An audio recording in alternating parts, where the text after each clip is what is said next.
उत्तराखंड के चमोली में निर्माणाधीन टनल अचानक मौत का सुरंग बन गई। दरअसल पीपलकोटी इलाके में टीएचडीसी की निर्माणाधीन टनल में अचानक तेज आवाज हुई, जिसके बाद टनल में अंदर पानी और भारी मात्रा में मलबा तेजी से घुसने लगा। अंदर काम कर रहे मजदूरों में अफरा तफरी मच गई। देखते ही देखते टनल का एक हिस्सा मलबे और पानी से भर गया। हादसे के वक्त टनल के अंदर करीब 28 मजदूर मौजूद थे, जिनमें कुछ मजदूरों की जान चली गई।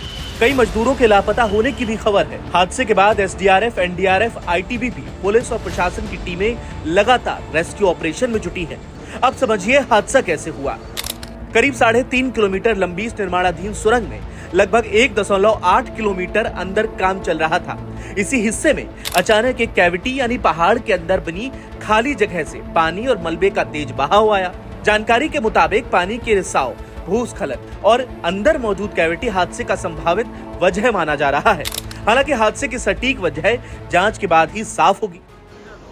हादसे की खबर मिलते ही रेस्क्यू ऑपरेशन शुरू कर दिया गया। एनडीआरएफ, एसडीआरएफ, आईटीबीपी, पुलिस, जिला प्रशासन की टीम लगातार रेस्क्यू ऑपरेशन में जुटी है। टनल से पानी निकालने के लिए पंप लगाए गए हैं। भारी मशीनों से मलबा हटाया गया, लेकिन अंदर बढ़ता पानी और कीचड़ रेस्क्यू टीमों के सामने सबसे बड़ी चुनौती बना हुआ है। हादसे की गंभीरता को देखते हुए सीएम पुष्कर सिंह धामी खुद पीपलकोटी पहुंचे और ग्राउंड जीरो पर पहुंचकर रेस्क्यू ऑपरेशन का जायजा लिया। सीएम धामी ने अधिकारियों और बचाव एजेंसियों से अपडेट लिया और टनल के अंदर जाकर हालात का निरीक्षण भी किया। धामी सरकार ने मृतकों के परिजनों को 4-4 लाख रुपए की आर्थिक सहायता देने की घोषणा की है। साथ ही हादसे की वजह जानने के लिए मजिस्ट्रेट जांच के भी आदेश दिए गए। देखिए, कल जो यहाँ पर घटना हुई है उसके कारण से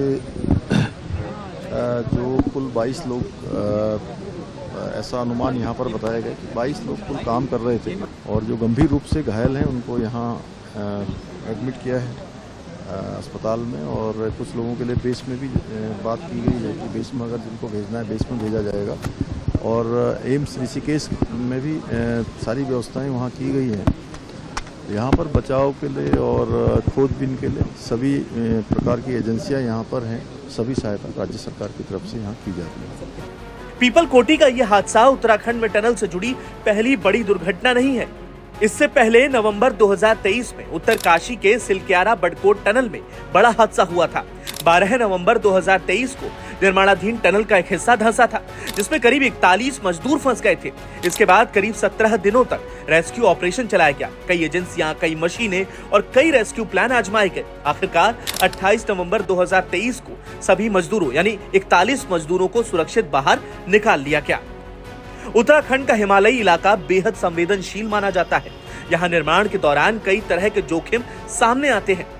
कमजोर चट्टानें, भूगर्भीय दरारें, पानी का रिसाव, भूस्खलन और मानसून के दौरान बढ़ता खतरा।